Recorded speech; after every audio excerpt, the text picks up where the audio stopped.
युद्ध में पहली बार रावण अपना सम्मान खोकर लंका लौट गया था, इसलिए एक राक्षसनी सीता को मारने वाली थी।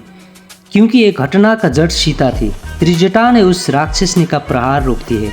देवी निकुंभला ने सदा मेघनाथ को भला किया था, इसलिए निकुंभला से पिशाच का सेना मांगकर मेघनाथ ने राम पर आक्रमण करने के लिए भेजा दिया। विभीषण ने श्री राम जी का संदेह ठीक माना, क्योंकि रावण शांत नहीं बैठेगा। वो युद्ध भूमि से हार कर गया था। एक तो उसका बेटा मेघनाथ घायल थे, दूसरा और युद्ध भूमि से हार कर लंका लौट गया था। इसका मतलब ये नहीं थे रावण शांत बैठेगा।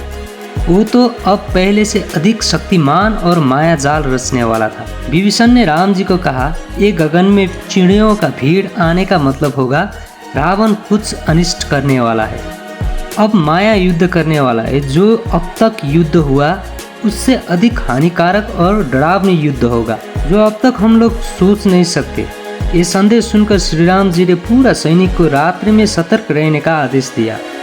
रावण ने भूत और पिशाच का सहयोग लेकर माया का प्रयोग से अपना ही मित्र को बस करके खुद पर प्रहार कर सकता था। ये युद्ध इतना भयंकर होने वाला था जो कोई सोच भी नहीं सकते थे। लेकिन अपवित्र का सर्वनाश तो राम जी अवश्य करने वाले थे। कुछ सैनिक को एक दिशा तो कुछ सैनिक को दूसरा दिशा में रहने को कहा। भूत पिशाच से लड़ने के लिए महाबली हनुमान को कहा और उस युद्ध से निकलते हुए अंधकार को अंत्य करने के लिए स्वयं श्री राम जी खड़े हो गए।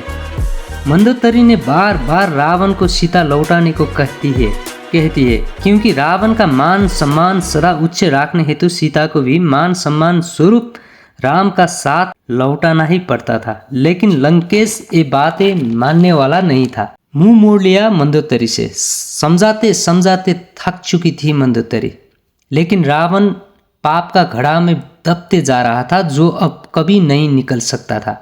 वो अपना बेटा मेघनाथ का प्रतीक्षा कर रहा था, जो देवी का तप में व्यस्त थे।